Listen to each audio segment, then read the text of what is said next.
एक बहुत बड़ा दिन, वो इसे बहुत बड़ी चीज बता रही है।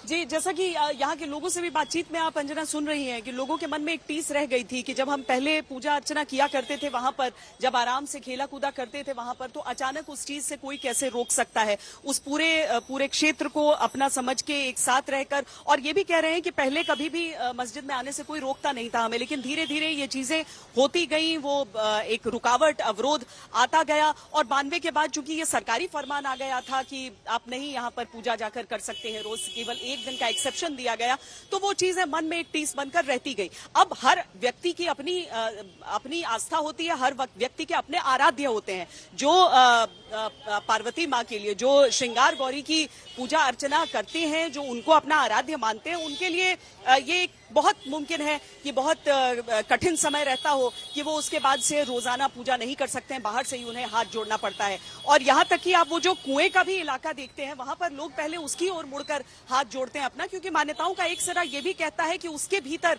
असली जो शिवलिंग है वो है, और इसीलिए जो नंदी भी यहाँ पर है वो उसी ओर अपना रुख करके बैठे हुए हैं। मुख्य जो मंदिर है उसके गर्भगृह का, उस शिवलिंग की ओर उनका रुख नहीं है नंदी का।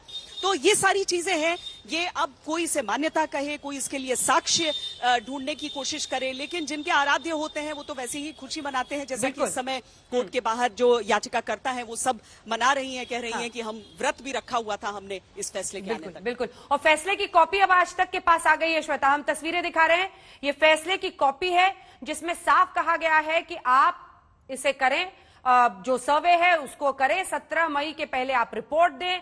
एक कोर्ट कमिश्नर और नियुक्त किए गए हैं साथ में, लेकिन इसी के साथ ये भी कि अगर कोई बाधा डाले तो आप दंडात्मक कार्रवाई उनके खिलाफ करें। ये रास्ता साफ हो गया है, जिससे अब आगे की कार्रवाई सर्वे की जारी रहेगी।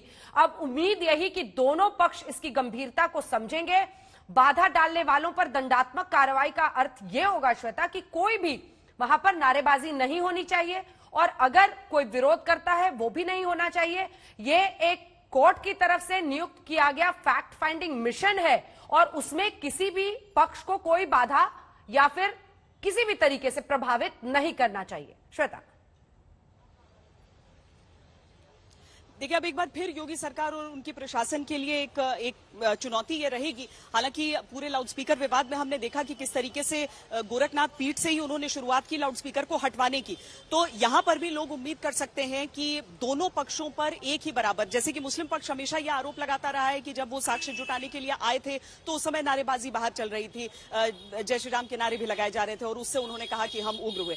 तो अब कोशिश ये करनी पड़ेगी कि दोनों पक्षों को, जैसे राम मंदिर का जब निर्णय आया तो ये साफ तौर पर कोशिश की गई थी कि कहीं पर भी एक जश्न के तौर पर न दिखे, ताकि कोई भी उस पूरा जो देश है उस एक अदालती निर्णय के साथ खड़ा रहे। अपने आराध्य के लिए आप उस समय दिल से उत्सव तो मनाएं, लेकिन वो ऐसे प्रकट न हो कि वो किसी और को आहत करे। तो यहाँ पर जब तक ये साक्ष्य इकट्ठा नहीं किए जाते हैं, ये एक बहुत बड़ी चुनौती, बहुत बड़ी जिम्मेदारी रहेगी योगी सरकार के सामने कि किस तरीके से वो साक्ष्य इकट्ठा भी किए जाए और दोनों पक्षों की सहमति उसमें साफ साफ रहे।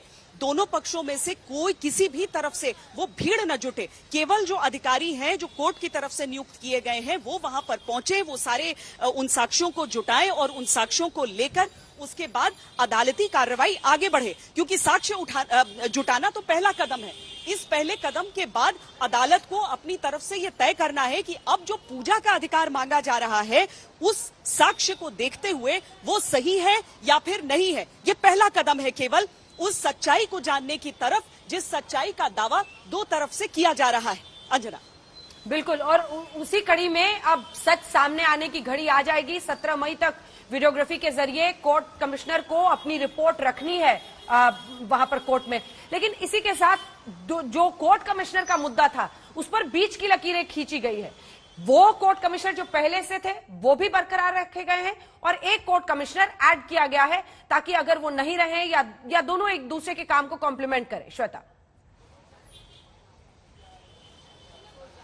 जी, दोनों में से कोई एक व्यक्ति भी एक समय में रह सकता है। जब ये सर्वेक्षण चल रहा है, दोनों एक साथ भी रह सकते हैं। निष्पक्षता को लेकर अगर सवाल उठते हैं, जाहिर है वहां पर दोनों पक्षों से पूछा गया होगा कि हम इस व्यक्ति का दूसरे का नाम प्रस्तावित कर रहे हैं, और उसके बाद हामी के साथ इसकी शुरुआत हुई है। तो ये दोनों जो रहेंगे, वो दोनों में से कोई एक कम से कम जब ये पूरा सर्वेक्षण चलता रहेगा उस जगह पर मौजूद रहेंगे। दोनों भी रह सकते हैं।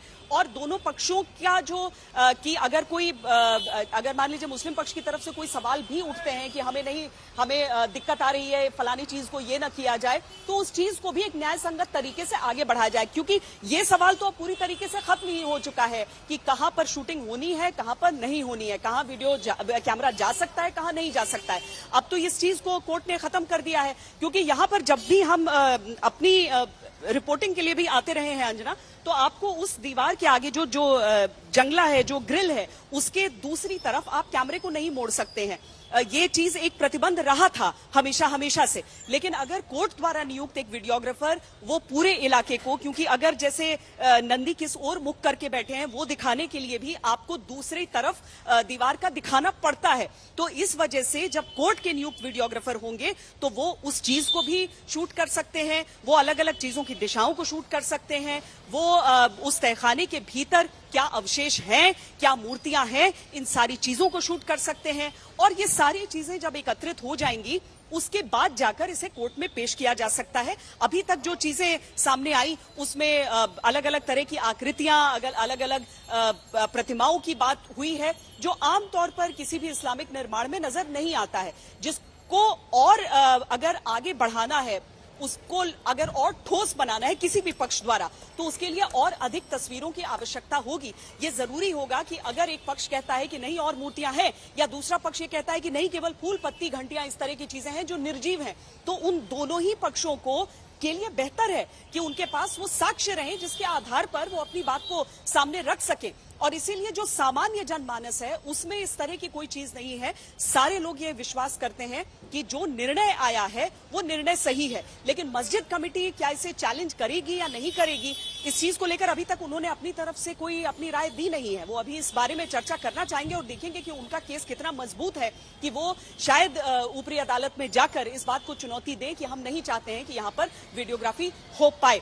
पर फिर भी तहखाने वाली बात तो फिर भी रह जाती है अंजना, क्योंकि हो सकता है पूजा स्थल में इस तरह की बात चल जाए, लेकिन तहखानों को लेकर इस तरह की कोई धार्मिक मान्यता होती नहीं है कि वहां पर कुछ एक जगहों को अगर हम छोड़ दें जहां पर कुछ एक बहुत लंबी मान्यता रही है, लेकिन ऐसी कोई दर्ज मान्यता यहां को लेकर है नहीं कि कोई दिक्कत आए कि आप नहीं उसकी फिल्मिंग कर सकते हैं। किस्से कहानियों में भी नहीं, मान्यताओं में भी नहीं, दस्तावेजों में भी नहीं ऐसी कोई चीज है। तो अगर वो आगे जाते हैं तो कोई ठोस आधार होगा तभी वो आगे जाएंगे, वरना तो जो जिस तरह से आम लोग इस बात को स्वीकार कर रहे हैं कि चलिए एक बार साफ हो जाए सारी चीजें, तो वो चीजें दोनों पक्षों को भी स्वीकार रहेंगी और अदालत उस हिसाब से ये साक्ष्य आने के बाद ये निर्णय कर सकता है कि क्या वहां पर श्रृंगार गौरी की पूजा की नियमित अनुमति दी जा सकती है या फिर नहीं दी जा सकती। अंजना।